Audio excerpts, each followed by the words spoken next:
बिस्मिल्लाहिर्रहमानिर्रहीम।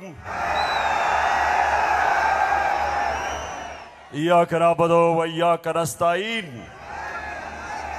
पेशावर, आपको याद है कि मैं आखिरी दफा यहां कब जलसा किया था?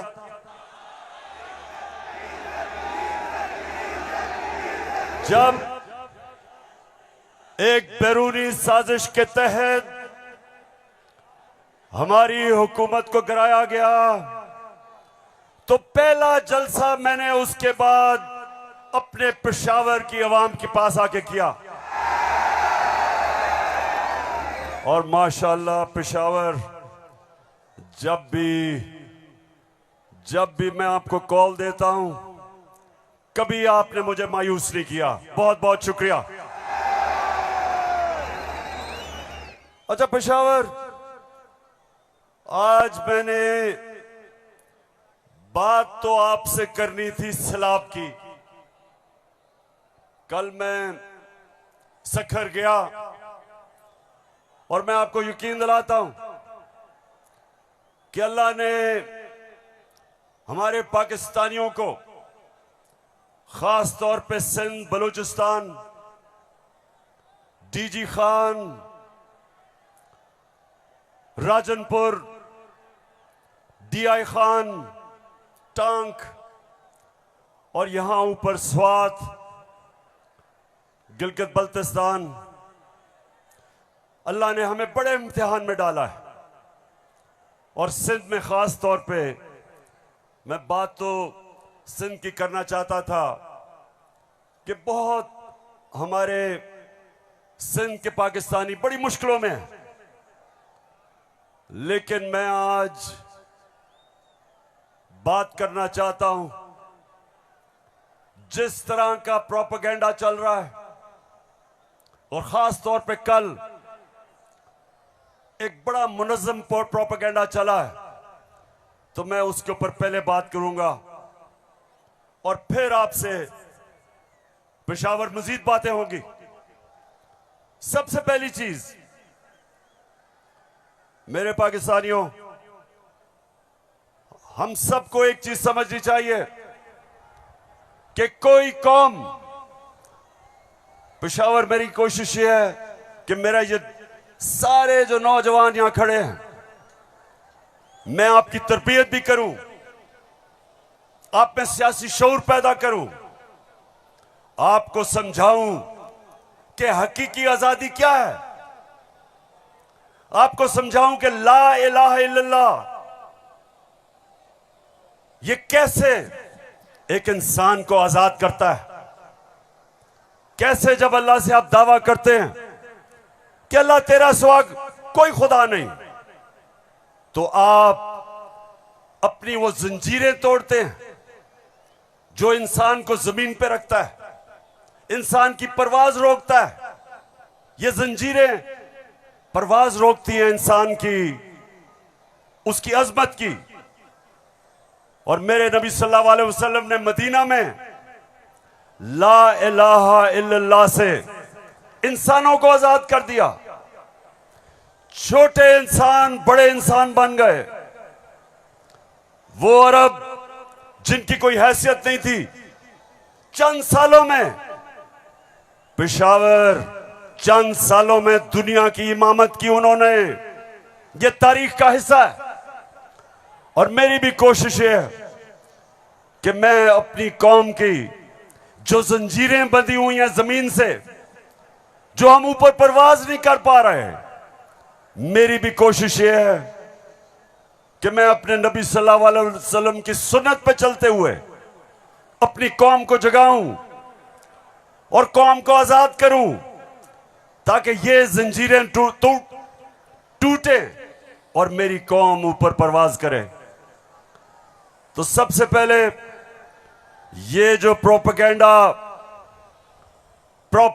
किया जा रहा है, ये जो चोरों का टोला एक अमरीकी साजिश के तहत इस मुल्क पर मुसल्लत किया गया,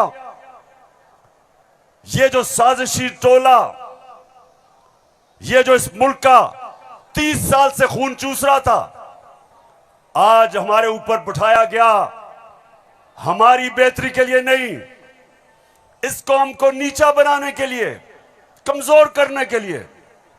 और इसलिए मैं आपके पास आया हूं, दूसरी दफा आया हूं कि पेशावर, मैंने इंशाअल्लाह आपको अपनी हकीकी आजादी की तहरीक में शामिल करके पाकिस्तान को एक अज़ीम कौम बनाना है। जो इल्लामा इकबाल की ख्वाब थी, वो कौम जो कि इंशाअल्लाह वर्ल्ड लीडर्स बनाएगी, जो खुशहाल होगी, जिधर हरे पासपोर्ट की दुनिया इज्जत करेगी, जिधर जब, और इंशाअल्लाह एक दिन आएगा जब हमारे पाकिस्तानी पाकिस्तान से बाहर जाएंगे तो दुनिया कहेगी कि वो देखो पाकिस्तानी आ रहा है।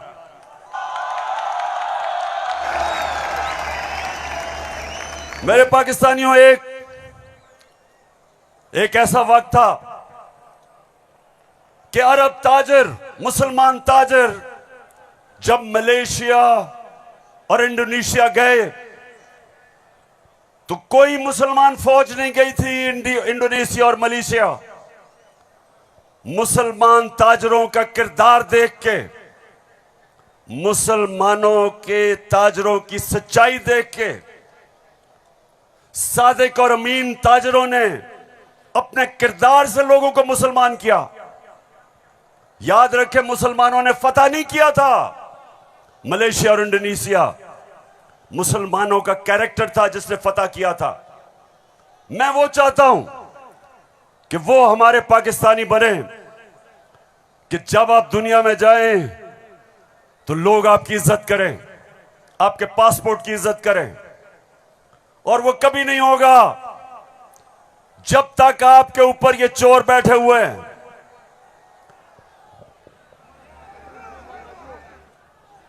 शहबाज शरीफ, मैं चाहता हूं पेशावर जरा गौर से, क्योंकि आज मैंने बड़ी वीडियोस दिखानी है आपको।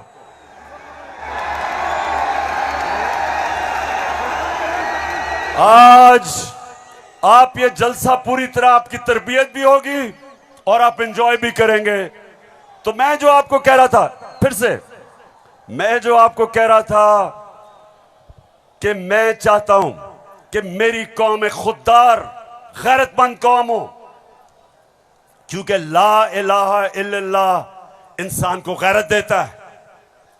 जो ला इलाहा इल्लल्लाह दिल में जिसके चले जाता है, वो किसी झूठे खुदा के सामने नहीं झुकता।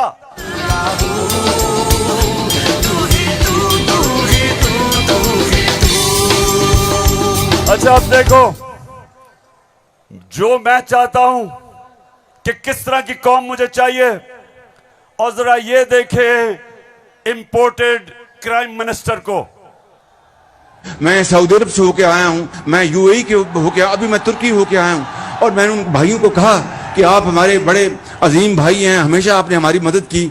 और मैंने यही कहा, जब मैं आया हूं तो आप समझेंगे शायद ये मांगने आया है, मैं मांगने नहीं आया। मैं आया हूं तो आप समझेंगे शायद ये मांगने आया है, मैं मांगने नहीं आया, लेकिन मजबूरी है।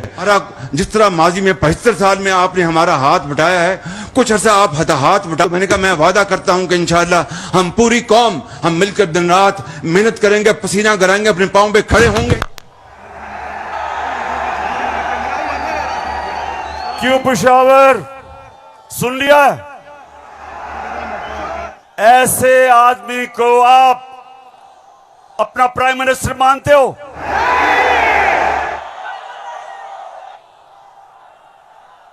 अगर ये वाकई अगर गैरतमंद प्राइम मिनिस्टर होता तो पहले जो इन्होंने अरबों रुपया चोरी करके मुल्क से बाहर रखा, पहले वो वापस लेके आते, फिर लोगों से पैसे मांगते। अपना पैसा चोरी करके मुल्क से बाहर, और बाहर जाके लोगों से पैसे भीख मांगना। अच्छा पाकिस्तानियों, पेशावर, मैं आज आपको अब बताना चाहता हूं कि ये जो चोरों का टोला हमारे ऊपर मुसल्लत किया, अब इनको पता चल गया है कि ये अब ये हमें हरा नहीं सकते। हाँ मुझे पता है कि फजल रहमान भी इनमें से एक है। अब ये जो थ्री स्टूजेस हैं, इनको पता है कि मैच खेल के तो ये अब ये जीत नहीं सकते। इनको पता है कि जब भी इलेक्शन हुआ इन्होंने हारना है। अब ये कर क्या रहे हैं? साजिशें कर रहे हैं। किसी तरह इमरान खान को डिस्क्वालीफाई करवाओ, केस बनाओ, कभी तोशाखाना, कभी वो इनका पालतू इलेक्शन कमीशन, कभी वो कोशिश कर रहे डिस्क्वालीफाई करने के लिए। अदालत के अंदर मुझे दहशतगर्द बना दिया। पिशावरों वालों, दहशतगर्द आपके सामने खड़ा है। कोशिश है कि किसी तरह बस इमरान खान मैच ना खेले। ये वैसे ही है, जब हम छोटे थे क्रिकेट खेलते थे तो जब एक टीम हारने लगती थी वो विकेटें उठा के ले जाती थी। अब ये यही कर रहे हैं, मैच खेल नहीं सकते, किसी ना किसी तरह बस इमरान खान को बाहर निकालो टीम से। दूसरी चीज, और ये उससे खतरनाक चीज कर रहे हैं, पेशावर ये कोशिश कर रहे हैं कि किसी तरह पाकिस्तान की सबसे बड़ी जमात,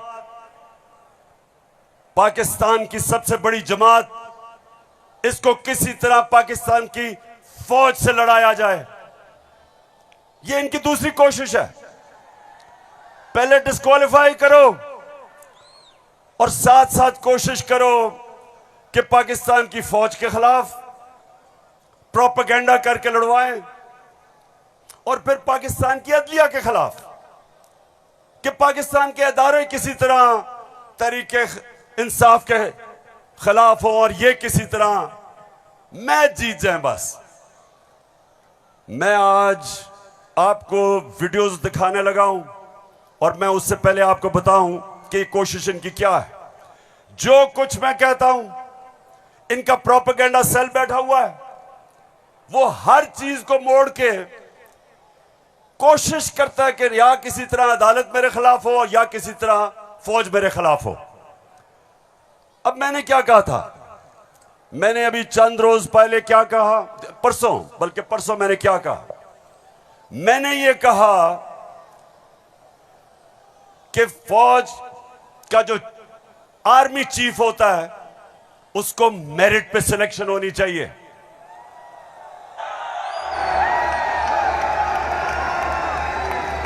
अब मुझे यह बताओ कि कोई भी किसी का खैर ख्वाह होता है, वो हमेशा चाहेगा अगर इदारा मजबूत करना है मेरिट पे सिलेक्शन हो। यह दुनिया का असूल है। आपने अगर फैक्ट्री सही चलानी है, ऊपर मेरिट पे आदमी बिठाओ। आपने अगर मुल्क को ऊपर लेके जाना है, क्रिकेट टीम अच्छी बनानी है, तो मेरिट के ऊपर सिलेक्शन हो। इसमें क्या गलत बात की थी? और मैंने साथ ये कहा था कि नवाज शरीफ और आसिफ जरदारी, ये किसी सूरत इन दो डाकुओं को पाकिस्तान का आर्मी चीफ नहीं सिलेक्ट करना चाहिए। ये क्यों कहा था मैंने ये इसलिए कहा था, सबसे पहले नवाज शरीफ मुल्क का मुजरिम है। अरबों रुपए की प्रॉपर्टीज बाहर इसकी पनामा में पकड़ा गया, सजा हुई इसको। झूठ बोल के मुल्क से बाहर भागा, मफरूर है। मुझे यह बताएं पेशावर, जरा मुझे यह बताएं कि क्या एक चोर को, एक मफरूर को, एक भगौड़े को जो मुल्क से बाहर पैसा ले जाता है, क्या उसको पाकिस्तान का आर्मी चीफ सिलेक्ट करना चाहिए? जरा मुझे बताएं। और इधर बात खत्म नहीं होती। दूसरी, डॉन लीक्स क्या थी? हिंदुस्तान पाकिस्तान की फौज को कह रहा था ये दहशतगर्दी कर रही है। हिंदुस्तान उस वक्त के पाकिस्तान के सिपा सलार रहील शरीफ को कह रहा था ये दहशतगर्दों का सरदार है। और डॉन लीग्स में क्या चीज सामने आती है? बजाय नवाज शरीफ और नून लीग अपनी फौज के साथ खड़े हो, वो हिंदुस्तान को पैगाम पहुंचाते हैं कि जी हम कुछ नहीं कर रहे, फौज सब कुछ कर रही है। अपने से फौज को अलग कर लिया। काठमांडू में सार्क मीटिंग में बरका दत्त किताब में लिखती है कि नवाज शरीफ छुप छुप के नरेंद्र मोदी को मिल रहा था अपनी फौज से डर के। और दूसरी तरफ आसिफ जरदारी वो अमेरिकनों को कहता है, अपने अमेरिका में पाकिस्तान का एम्बेसडर हुसैन हक्कानी वो जाके अमेरिकनों को एडमिरल मलन को कहता है कि जनाब गवर्नमेंट को और जरदारी की गवर्नमेंट को पाकिस्तान की फौज से बचा लो। ये वो लोग हैं, बताओ मुझे, ये आर्मी चीफ सेलेक्ट कर सकते हैं? क्या हम इतने अहम ओहदे इन दोनों चोरों के हाथ में देंगे? नहीं देंगे। लेकिन तीसरी चीज पेशावर सुनो, इन्होंने सबको, मैंने बार बार आपको वो मुरासला दिखाया जो अमरीकी अंडर सेक्रेटरी ने धमकी दी पाकिस्तान को, पाकिस्तान के एम्बेसडर असद मजीद को, कि अगर तुमने इमरान खान को ना हटाया तो पाकिस्तान को मुश्किलों का सामना करना पड़ेगा।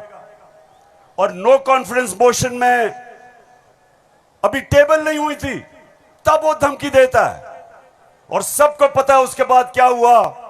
नो कॉन्फिडेंस आता है, चोरी के पैसे से मेंबर पार्लियामेंट खरीदे जाते हैं, करप्शन के पैसे से लोटे बनाए जाते हैं। और आपका भी एक बहुत बड़ा लोटा था। कौन लोटा था आपका? एक ही पख्तूनख्वा से लोटा आया और बहुत बड़ा लोटा था वो।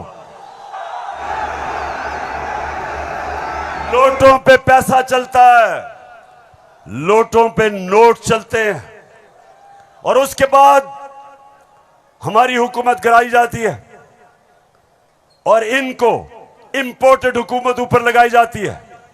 और मेरा तीसरा सवाल है कि क्या वो लोग जो बाहर से मुसल्लत किए गए हैं, जिनके पैसे और दौलत बाहर पड़ी है, क्या उनको पाकिस्तान के आर्मी चीफ को अपॉइंट करना चाहिए? बताओ।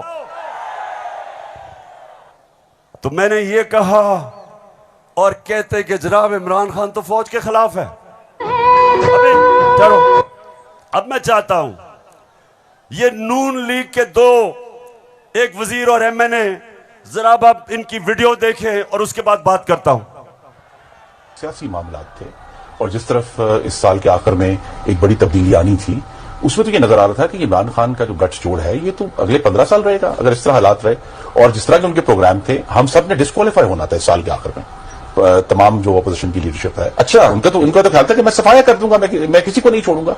तो ये आपका खदशा है? मालूमात है जी, हमारी सीरियस मालूमात। आपके ख्याल में जो आप ये लोगों को भूल जाता है, लेकिन कुछ माह पहले जो कहा कि हम नैब के कुछ 100 जज और हायर कर रहे हैं और हम सारे केसों को एक्सप्लाइट करेंगे, तो उस मैस लेवल के ऊपर पे डिस्क्वालिफिकेशन होनी थी, बिगिनिंग शहबाज शरीफ डाउनवर्ड, शाहिद खान अब्बासी, हसन इकबाल और ऑल ऑफ अस, सिर्फ मुस्लिम लीग नून की नहीं। आपके ख्याल में जो कोalition बनी है वो इसी वजह से बनी है कि इमरान खान साहब के तो फाशिस्ट प्लान्स थे ना इस मुल्क के ऊपर हमला करने के। तो लिहाजा ये आज मुश्किल जरूर है, लेकिन ये हमें याद रखना है जब हम मुइशत की डिस्कस करते हैं कि यहां जमहूरियत का, हाकमियत का और वफाकियत का मामला भी मौजूद है, जिसको हमें साथ लेकर चलना है। तो इसलिए एक लार्जर कॉन्टेक्स्ट में सियासी मामला कि जो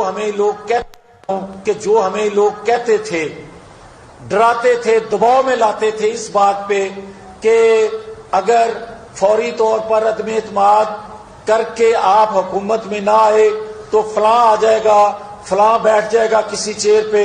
कोई किसी किस्म का हमें उस वक्त भी ना नोटिस था ना हमने लिया था, मगर इत्तेहादी जमातों के हम फैसलों पर के पाबंद थे। मैं आज भी ये बात कहने लगा हूं कि अगर हूं कि जो हमें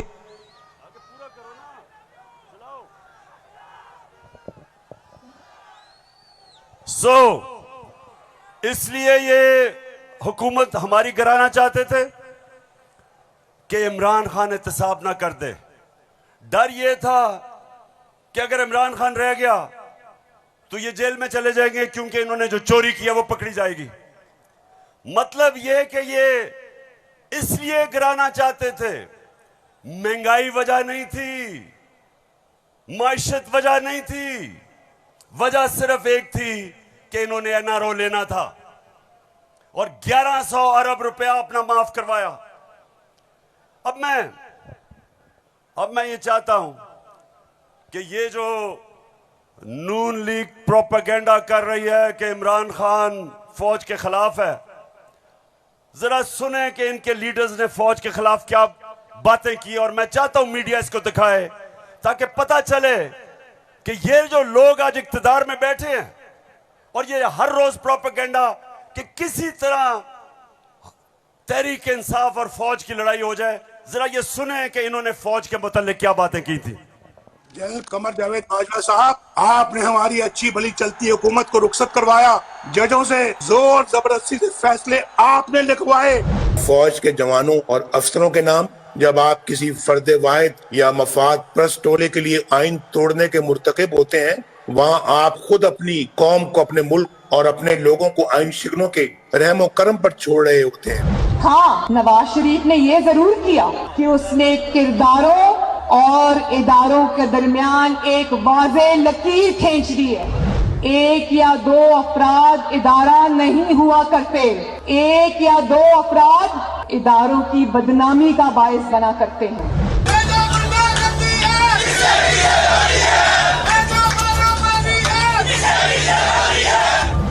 जो शख्स इस किस्म की कार्रवाइयों में मुलव्वस रहा हो उसका एहतसाब होना चाहिए। उसको बल्कि इतने बड़ी बड़ी उनकी ग्लेयरिंग चीज़ें शायद 73 साल की तारीख में कभी नहीं मिलती, तो अब तो उनका एहतसाब होना चाहिए। ये इस किस्म के शख्स को कोई और ओहदा दे देना, और वो भी इतना इम्पोर्टेंट ओहदा देना, ये मैं समझती हूँ कि ये कौम के मुंह पे तमाचा है, आइन और कानून की हुकूमत के मुंह पे तमाचा है। तुम हमें सियासत बतलाते हो, अपने हुदूद में रहो, इसराइल की नौकरी न किया करो, इसराइल के वजीफों पर पलने वाले जर्नलों अपने हुदूद में रहो। बड़े बड़े रैंकों वालों से भी अपने आप को मुहतरम समझता हूँ, और अगर बिगड़ोगे तो फिर अगर हम बिगड़ गए तो अफगानिस्तान में अमेरिका का क्या हश्र हुआ, खुदा की कसम यहाँ तुम्हारा वही हश्र। तो हमारी किरदार कशी करना छोड़ दो। अगर हमने आपकी शुरू की तो पता नहीं पाकिस्तान बनने से आज तक कितने जनरलों की शुरू हो जाएगी।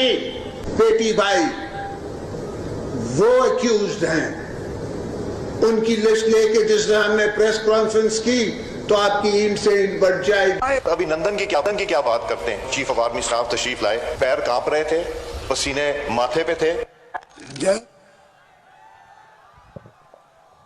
सुन लिया पेशावर, मैं इसलिए ये बता रहा हूं कि ये वो लोग हैं जो हमें कह रहे हैं कि हम अपनी फौज के खिलाफ हैं। फौज भी मेरी, मुल्क भी मेरा।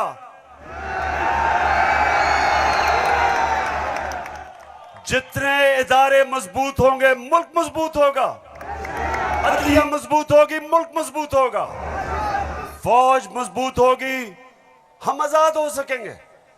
हम अपनी आजादी, हम किसी के सामने झुकेंगे नहीं, कोई मुल्क हमें फतह नहीं करेगा। जिस तरह सारी मुसलमान दुनिया में आज अजाब आया हुआ है, सोमालिया से लेके, लिबिया से लेके, सीरिया से लेके, सारी मुसलमान, अफगानिस्तान में क्या हुआ, यमन में, सारी मुसलमान दुनिया में किस तरह का अजाब आया, और हम वो पाकिस्तान है जो एक मजबूत फौज की वजह से बचे हुए हैं। तो नून लीग वाले ये समझ जाओ कि हम वो लोग हैं जो इस मुल्क के इदारे मजबूत करेंगे। और कभी अगर कोई तनकीद करते भी हैं अपनी फौज के लिए, उसकी बेहतरी के लिए करते हैं, तामीरी तनकीद करते हैं। अब वो चलाओ।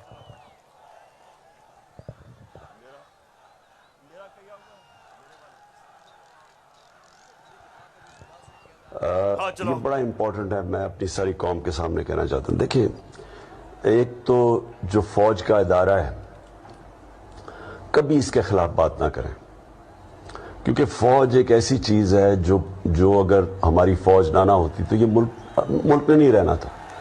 इमरान खान से ज्यादा इस मुल्क को जरूरत पाकिस्तानी फौज की है, और हमें हमेशा इस इदारे को इसकी मजबूती के लिए हमें बात करनी चाहिए। और हमारे जो दुश्मन है वो मुसलसल इसको अटैक करते हैं, बल्कि ये दोनों जो prime minister, ex prime minister और प्रेसिडेंट, वो जरदारी और नवाज शरीफ, इन दोनों ने अपनी फौज को अंडरमाइन करने की कोशिश की है। ये जब गवर्नमेंट में भी थे इन्होंने अंडरमाइन किया उसको। इन्होंने गवर्नमेंट में रहते हुए वो डॉन लीग्स क्या थी, डॉन लीग्स वो हिंदुस्तान के साथ कह रहे थे कि जी हमारी फौज की वजह से हम दोस्ती नहीं हो रही, और जो मेमो गेट था वो क्या था, वो अमेरिकनों को कह रहा था जरदारी अपने हुसैन हक्कानी के जरिए। जी शुक्रिया। मैं इसलिए आपके सामने ये रख रहा हूं कि ये मैं आज से नहीं कह रहा, ये मैं हमेशा समझता हूं। और आज तो है ही 6 सितंबर। पेशावर मुझे अभी भी 6 सितंबर याद है। मैं उस वक्त स्कूल में था और मुझे याद है जब के लाहौर के पास हिंदुस्तान की फौज आई और जो वहां जिस तरह की हमारे घरों में बमबारी की आवाज आ रही थी, तो मुझे तो बड़ी अच्छी तरह 6 सितंबर याद है। और मुझे यह भी याद है कि सारी कौम तब खड़ी थी अपनी फौज के साथ। अब दूसरी चीज मैं ये चाहता हूं कि आप सब देखें कि जुडिशरी के खिलाफ ये नून लीग ने पाकिस्तान की अदलिया के खिलाफ क्या बातें की हैं, जरा ये जरूर देखें, फिर मैं आप अगली बात करता हूं। इस तरह बेंच फिक्सिंग भी एक जुर्म, इस पे भी 100 मोटे। फजल रहमान देख ले कितना गुस्सा चढ़ा हुआ है इसको। सारे फैसले एक ही जज करेगा, जैसे लगता है कि उसका जज नहीं है, उसकी पार्टी का रुकन हो। जब बेंच बना तब से लेकर आज तक के फैसले तक इंसाफ होता हुआ नजर नहीं आ रहा था। अपने एक शख्स की वजह से आज आइन की तशरीह को में फर्क डाला जा रहा है। अपनी मर्जी से आइन की तशरीह की जा रही है। फुल कोर्ट इसलिए नहीं बनाया गया कि अगर फुल कोर्ट बन जाती तो आज का फैसला मुख्तलिफ होता। मौजूदा बेंच है उसमें जो मुअज़्ज़ज़ जज साहबान बैठे हैं, उन जज साहबान का हमारे मतलब जो उनके ख्यालात हैं उनसे भी कोई ना वाकिफ नहीं है, ना हम ना वाकिफ हैं। और उसके बाद हर वो केस जिसका फैसला हमारे खिलाफ आना हो उस बेंच का जो है वो वही हिस्सा होते हैं। और अब तो ये बात पहले से जो है वो प्रिडिक्ट होने लगी है। जो सहाफ़ी वहाँ सुप्रीम कोर्ट की कार्रवाई को कवर करते हैं तो वो पहले से जब बेंच बनता है या कोई केस जाता है तो वो पहले से बता देते हैं कि इसके ऊपर फलां बेंच बनेगा। अगर कुछ लोग गैर जानिबदार नहीं होंगे, अगर इसके सहूलतकार पीछे नहीं हटेंगे तो हमें बता दें मुल्क कौन चलाएगा। सुप्रीम कोर्ट के जजेस ने पीछे बेंड करके अपने आप को कभी इधर कि नहीं शायद उनको समझ नहीं आई, शायद उनकी तरफ पैगाम नहीं पहुंचा, वगैरह वगैरह वगैरह करके इनको हाथ नहीं लगाया। इनको तो मतलब ये है कि इनको कौन सी दीवार पे लगाया। तो जिस तरह मैच फिक्सिंग एक जुर्म है, इस तरह बेंच फिक्सिंग भी एक जुर्म है। जब बेल का फैसला होने वाला होता था, जेल में उस दिन खबर मिलती थी कि 3 हफ्तों के लिए बेंच डिसॉल्व हो गया, नया बेंच, या कोई जज छुट्टी पे चला गया। जाता नहीं था, भेजा जाता। काजी फाइज ईसा साहब के मामले में माय लॉर्डशिप से ये पूछना चाहती हूँ कि वो आपके ब्रदर जज थे ना, आपने क्या किया? तो फिर हमारी बात नोट कर लो, हम हर उस अदालत का और उस जज का घेराव करेंगे जो तुम्हारे इस गंदे और घटिया एजेंडे को परवान चढ़ाने के लिए अपोजिशन के खिलाफ जो है इक़दाम करेगा। चीफ सेक्रेटरी साहब, आपको इस बात का जवाब देना पड़ेगा। आपने इधर ही रहना है, आपके बच्चों ने भी इधर ही रहना है। कमिश्नर लाहौर साहब, आपने भी इधर रहना है, आपने सर्विस भी करनी है। इसलिए आपको ये चाहिए था कि आप इस गैर कानूनी अमल के आगे दीवार बनते और इसे बजा लाने से इनकार करते। आला अदलिया के जजेस पार्टी बनकर अगर चीफ जस्टिस वो जबान इस्तेमाल करेंगे जो इमरान खान कंटेनर पे चढ़ के करता था, तो उस जबान का वही जवाब मिलेगा जो नवाज शरीफ के सियासी मुखालिफिन को दिया जाता है। आप कौन होते हो किसी की तौहीन करने वाले? आप कौन होते हो किसी की तज़हीक करने वाले? ऐसे नाइंसाफी पर मबनी फैसले करोगे, बुग़्ज़ पर मबनी फैसले करोगे, इंतकाम वाले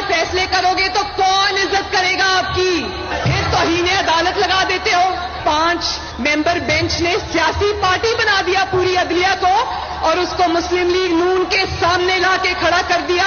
क्या बताओ, मुल्क की सबसे बड़ी अदालत की इससे भी बड़ी तौहीन हो सकती है कोई? हम आपकी इज्जत करना चाहते हैं, आप भी तो अपनी इज्जत करवाओ। तो जस्टिस अजमत सईद साहब जो है उनको कौन नहीं जानता, पर्सनली जाती तौर पे असरअंदाज होकर उन्होंने JIT बनवाई, बदनाम जमाना JIT को आज तक व्हाट्सएप। मैं सिर्फ आपको ये थोड़ा सा सैंपल दिखा रहा हूं कि किस तरह का ये अपने पाकिस्तान की अदलिया के खिलाफ क्या जबान इस्तेमाल की गई है। और मैं अपना आपको बता दूं, आज से 26 साल पहले जब मैंने सियासत शुरू की तो उसको इंसाफ की तहरीक का, आजाद अदलिया के लिए सबसे पहले हम खड़े हुए। जेल में वाहिद सियासी लीडर था जो आजाद अदलिया के लिए जेल में गया। 2008 की इलेक्शन बॉयकॉट की अपनी अदलिया के लिए। उसके बाद जब हम इक्तदार में आए तो इस्लामाबाद में 50 साल के बाद पहली दफा जुडिशल कॉम्प्लेक्स बनाया अपने जजेस के लिए। मैं ये इसलिए आपको कह रहा हूं कि जो कानून की बालादस्ती, रूल ऑफ लॉ, कोई माशरा आगे नहीं बढ़ सकता जब तक वहां इंसाफ नहीं होता, और इंसाफ देती है अदलिया। इसलिए हमने हमेशा अपनी अदलिया की इज्जत की है। ये जो नून लीग के लोग हैं जो आज जिस तरह की जबान इस्तेमाल कर रहे हैं, सोशल मीडिया पे अटैक कर रहे हैं इस्लामाबाद के चीफ जस्टिस को, ये कभी, मैं आपको ये बता रहा हूं कि मैंने कभी अपनी पार्टी को इजाजत नहीं दी कि अदलिया को अटैक करे, क्योंकि आखिर में इंसाफ होगा तो मुल्क में खुशहाली आएगी, और इंसाफ अदलिया देती है। मुझे बड़ा जनाब इन्होंने कहा कि देखें इमरान खान ने कोई बड़ी गलत जबान इस्तेमाल कर दी। मैं आप सबके सामने आज ये कहना चाहता हूं कि मैं अपनी अदलिया की इज्जत करता हूं, लोअर कोर्ट्स की इज्जत करता हूं। वो लोअर कोर्ट्स जो आम इंसानों की खिदमत करते हैं, और मुश्किल हालात में अगर एक मजिस्ट्रेट ज़ेबा के खिलाफ ऐसे लगा कि मैंने कोई सख्त जबान इस्तेमाल की, उसकी वजह थी मैं शहबाज गिल को देख रहा था, उसके ऊपर तशद्दुद हुआ, उसको जिसको कहते हैं कस्टोडियल टॉर्चर, उसको हवालात में बंद करके तशद्दुद किया गया, नंगा किया गया। और उसकी जब हमने देखा उसके हालात, और उसके ऊपर प्रेशर डाला गया कि मेरे खिलाफ स्टेटमेंट दे, मेरे ही उसके ऊपर अगर ज्यादा ऐसे लगा सख्त स्टेटमेंट है, ये मेरा मकसद नहीं था। कभी मैं ये नहीं समझ सकता कि मैं किसी जज को धमकी दूं, लेकिन मैं आज सबको ये कहना चाहता हूं कि इस मुल्क में जब तक इदारे मजबूत और ताकतवर नहीं होंगे, मुल्क ऊपर नहीं आएगा। आज अगर मगरिब के अंदर खुशहाली है तो वहां इंसाफ है। जितना ज्यादा इंसाफ और कानून की बालादस्ती, उतना खुशहाल माशरा। तो मेरी तो पहले दिन से यह स्ट्रगल है। तो पेशावर सबको मैं आज पैगाम देना चाहता हूं कि ये जो कोशिश की जा रही है तहरीक इंसाफ को इदारों से लड़ाने की, ये कौम सब समझ गई है। कौम में सियासी शऊर आ गया है। लोग एक एक चीज, कभी भी पाकिस्तान के अंदर अवाम और बच्चे और नौजवान और मेरी ख्वातीन बहनें, कभी इस तरह का शऊर और बेदारी नहीं थी जो अल्लाह के फजल से आज पाकिस्तान में है। तो ये जो चोरों का टोला, ये जो बार बार कोशिश कर रहा है कि तहरीक इंसाफ को दीवार से लगाया जाए, सब सुन लो कि जितना तुम मुझे दीवार से लगाओगे उतना मैं और तुम्हारे से मुकाबला करूंगा, लड़ूंगा तुम्हारे से।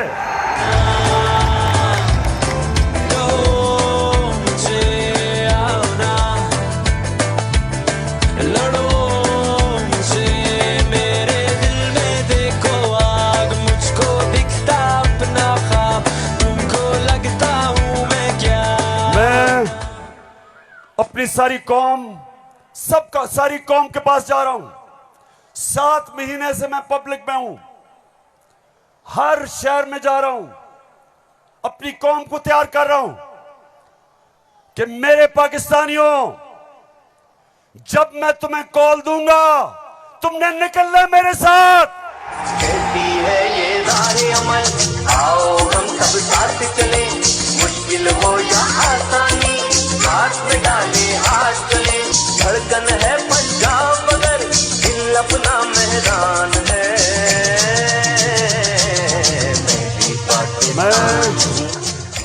अच्छा पेशावर, जब हमें इन्होंने हटाया था, फिर से मैं आपको याद करा दूं, उस वक्त पाकिस्तान तेजी से तरक्की कर रहा था। जो इस हुकूमत ने जो किताब माइशत के ऊपर शाया की,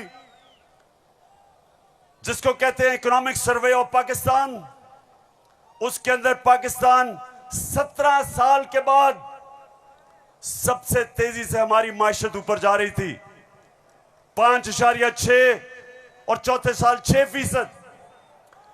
आज IMF कह रहा है, आलमी इदारा कह रहा है कि 6% से अब हमारी माइशत 1% से भी कम पे जा रही है। यानी माइशत सुकड़ रही है, बेरोजगारी बढ़ रही है, फैक्ट्रियां बंद हो रही हैं, किसान जिसने रिकॉर्ड पैदावार की थी उसकी पैदावार नीचे जा रही है, क्योंकि बिजली और फजल रहमान की कीमत ऊपर चली गई है। ट्यूबवेल के लिए जो डीजल चाहिए वो महंगा हो गया। बिजली, अच्छा बिजली के बिल जिन जिन के पास आए हैं, जरा मुझे हाथ खड़े करके बताएं, कभी पाकिस्तान की तारीख में इतनी महंगी बिजली नहीं थी। क्या हुआ कि 4 महीने में कौन सी क़यामत आ गई कि बिजली की कीमत 18 रुपए यूनिट से 36 रुपए यूनिट, और टैक्सेस मिला के 50 रुपए यूनिट पे बिजली पहुंच गई है। गंदम 850 रुपए पे 20 केजी मिलती थी, आज कराची के अंदर 2000 रुपए पे नहीं मिल रही। बलूचिस्तान में देखें गंदम की कीमत किधर गई। हमारे दौर में, ये जरा गौर से सुने, हमारे दौर में तेल इंटरनेशनल मंडी में 103 से 115 डॉलर पे बिकता था, आज वो पहुंच गया 96 डॉलर पे। तेल की कीमत इंटरनेशनल मंडी में कम हो गई है, लेकिन हमारे दौर में 1 लीटर पेट्रोल 150 रुपए और 1 लीटर फजल रहमान 145 रुपए, आज 234 पे पहुंच गया। बिजली दुगनी, पेट्रोल डीजल ऊपर, सब कुछ महंगा और रुपया गिर रहा है। IMF के प्रोग्राम के बावजूद रुपया गिर रहा है। IMF ये कहता है कि आगे पाकिस्तान के जो माशी हालात हैं वो और बिगड़ने वाले हैं, बिजली की कीमत अभी और बढ़ेगी, GST लगेगा 17%, कीमत और ऊपर, पेट्रोल डीजल और ऊपर। तो मेरे पाकिस्तानियों, आज हम नहीं, IMF कह रहा है कि पाकिस्तान श्रीलंका की तरफ जा रहा है, यानी माशी तबाही की तरफ जा रहा है। तो सवाल आज ये है कि वो कौन थे, वो कौन मुजरिम थे, कौन इस कौम के गद्दार थे जिन्होंने बैरूनी साजिश का हिस्सा बन के इस मुल्क में आपकी हुकूमत कराई और इन चोरों को लेके आए।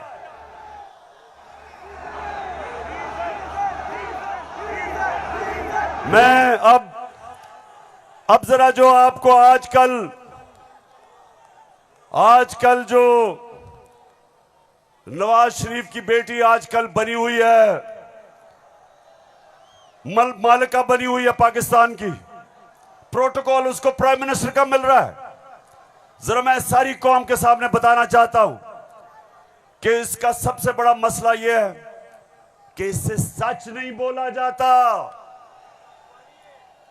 जरा ये आप फिल्म शो देखें ना, आपकी इनकम इतनी है कि आपको ये प्रॉपर्टी आप ले सकते हैं कि आपने मेफेयर के अंदर जो आपकी 4 अपार्टमेंट्स हैं उनकी 1 अरब से ज्यादा, 1 अरब रुपए से ज्यादा उनकी कीमत है। अब 4.5 अरब तक पहुंच गई है उनकी कीमत। आपने अपनी जो टैक्स में टोटल आमदनी बताई है 94 में 1.5 लाख रुपए है। मुझे ये बताएं कि आपने अरबों रुपए की मेफेयर में प्रॉपर्टी खरीदी कैसे? सुन लिया, ये आज से 10 साल पहले मैंने पूछा कि बताएं आपने आमदनी तो अपनी दिखाई नहीं, तो ये अरबों रुपए की बर्तानिया के सबसे महंगे शहर लंदन के सबसे महंगे इलाके में आपने अरबों रुपए की प्रॉपर्टी कैसे ली? तो जरा आप ये सुने, जवाब आता है। बात यह है कि जिन अरबों रुपए की मेफेयर की प्रॉपर्टीज की ये बात कर रहे हैं, ये तो पहले पता नहीं है। बताएं कौन सी प्रॉपर्टीज है, लाएं, दिखाएं, उसका कोई प्रूफ लाएं। सुन लिया, कहते किधर है ये प्रॉपर्टी, किसकी बात कर रहे हैं? अब ये जरा मरियम बीबी को भी सुन लो कि इस तरह मुझे लगा कि आप लोगों को बेवकूफ नहीं बना सकते। मेरी सेंट्रल लंदन में प्रॉपर्टीज तो दूर की बात है, मेरी पाकिस्तान में भी कोई प्रॉपर्टी नहीं है। मैं अपने वालिद के साथ है और मुझे समझ नहीं आई कि मेरी और मेरी वालदा की और बहन भाइयों की प्रॉपर्टीज ये कहाँ से निकाल के ले आए हैं। मेरे नाम पाकिस्तान में कोई प्रॉपर्टी नहीं है, ये तो इंग्लैंड की बात है। सुन लिया पेशावर, सुन लिया आपने, मेरी बहनों आपने सुन लिया कि लंदन तो छोड़े मेरी पाकिस्तान में भी कोई प्रॉपर्टी नहीं है। मेरे तो बहुत बुरे हालात हैं। अब मरियम बीबी को नहीं पता था कि एक इंटरनेशनल इंकशाफ होता है, पैनामा पेपर्स। दुनिया में जो सीक्रेट डॉक्यूमेंट्स हैं वो लीक हो जाती हैं। बड़े बड़े दुनिया में प्राइम मिनिस्टर और वजीर सब पकड़े जाते हैं, उसमें हमारे शरीफ खानदान भी फंस जाता है। नवाज शरीफ, मरियम नवाज, हसन नवाज और हुसैन नवाज के बैरून मुल्क खुफिया असासों का इंकशाफ। पनामा लीक्स ने बैरून मुल्क खुफिया दौलत का भांडा फोड़ दिया। सुन लिया, अब ये सुना, ये इंकशाफ हो गया। जब इंकशाफ हुआ तो मरियम के भाई हुसैन शरीफ क्या कहते हैं, ये जरा सुन लें। मैं इस बात को तस्लीम करता हूँ कि अल्हम्दुलिल्लाह पाक लेन के ऊपर जो अपार्टमेंट्स हैं वो अल्हम्दुलिल्लाह हमारे हैं। मैं इस बात को तस्लीम करता हूँ कि उनको ऑफशोर कंपनीज नेस्कॉल लिमिटेड और नीलसन लिमिटेड जो है उनको ओन करती हैं। और मैं आपको ये भी अर्ज करता हूँ उनको होल्ड कर रही है इस वक्त मरियम नवाज शरीफ, मेरी हमशीरा जो है। पेशावर सुन लिया कि छुपाई हुई थी प्रॉपर्टीज। एक हदीस है कि शैतान आप इंसान के गुनाह दुनिया में नशर कर देता है। वो दुनिया में नशर हो गए, उन्होंने कहा हमारी प्रॉपर्टीज नहीं, प्रॉपर्टी सामने आ गई। अब ये मैं आपको समझाने की कोशिश कर रहा हूं। असल में नवाज शरीफ की प्रॉपर्टी थी, मरियम बेचारी के पास किधर से पैसा आया? पैसा तो नवाज शरीफ का था। क्यों छुपा रहा था? क्योंकि आपके चोरी का पैसा था, अवाम से पैसा चोरी किया था। चोरी और करप्शन में क्या फर्क? चोरी होती है जो जेब कुतरा करता है, जो आपके घर में चोरी होती है, जो साइकिल चोरी होता है, मोटरसाइकिल, इंसान को नुकसान पहुंचता है। करप्शन, मुल्क का पैसा चोरी करने को करप्शन कहते हैं, और मुल्क तबाह होते हैं करप्शन से। जो पैसा आपकी तालीम पे, अस्पतालों पे, सड़कों पे, गुर्बत कम करने पे, जो पैसा वहां खर्च करना होता है इनकी जेबों में चला जाता है, मुल्क से बाहर चला जाता है। इसलिए कौम में गरीब इसलिए नहीं होती कि उनके पास वसाइल नहीं है, असासे नहीं है। कौमें गरीब तब होती हैं जब उनके अपने सरबराह मुल्क को पैसा चोरी करके बाहर ले जाते। तो ये जो आज हमारे ऊपर मुसल्लत किए हुए हैं, सारी कौम तैयार हो जाए। मैं कभी इनको कबूल नहीं करूंगा, मैं कभी इनकी गुलामी कबूल नहीं करूंगा। खबर तकम स्टोर माल रोड़ा लड़श पे खबर तकम स्टोर माल रोड़ा ताजा ताजा गुलुना द्रेसलोर माल रोड़ा ताजा ताजा गुलुना द्रेसलोर माल रोड़ा। पेशावर हाथ खड़ा करके बताओ आप तैयार हो जब मैं आपको कॉल दूंगा? आपने सब तैयार होना है। जिस तरह मैं आपको कह रहा हूं, कहता रहा हूं, मैं हूं आपका कप्तान और आप मेरी टीम हो। और ये वर्ल्ड कप हमने पाकिस्तान की हकीकी आजादी के लिए जीतना है। एक अजीम मुल्क बनाना है पाकिस्तान को।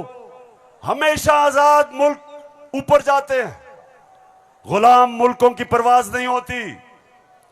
हम ये नहीं चाहते कि हम किसी दुनिया के मुल्क से लड़ाई करें। हम अमेरिका को मैं बार बार कहूं कि अमेरिका, हम अमन में आपके साथ हैं, किसी जंग में हम आपके साथ नहीं हैं। हम दोस्ती चाहते हैं, लेकिन हम किसी सूरत आपकी गुलामी नहीं चाहते। हम अपनी जमीन नहीं इस्तेमाल होने देना चाहते किसी और लड़ाई के अंदर। हम नहीं चाहते कि हमारी जमीन इस्तेमाल हो किसी भी दुनिया के मुल्क के ऊपर आप किसी किस्म की जारियाना कार्रवाई करें। हम ये नहीं चाहते। हम फिर से कहते हैं, हम अमन में सबके साथ हैं। हम तो हिंदुस्तान से भी अच्छी दोस्ती करेंगे, लेकिन पहले कश्मीरियों को उनका हकूक दो, उनकी स्टेटहुड वापस करो। हम हिंदुस्तान से भी बातचीत कर लेते, लेकिन हम किसी सूरत अपनी आजादी के ऊपर सौदा कभी नहीं करेंगे। मेरे साथ हो पेशावर, साथ हो मेरे। तो फिर से जाते हुए आखिरी बात, आप सब ने तैयार रहना है। मैं आपको कॉल दूंगा इस्लामाबाद की, और वो कॉल होगी इस मुल्क को इन चोरों से आजाद करने के लिए। पाकिस्तान जिंदाबाद।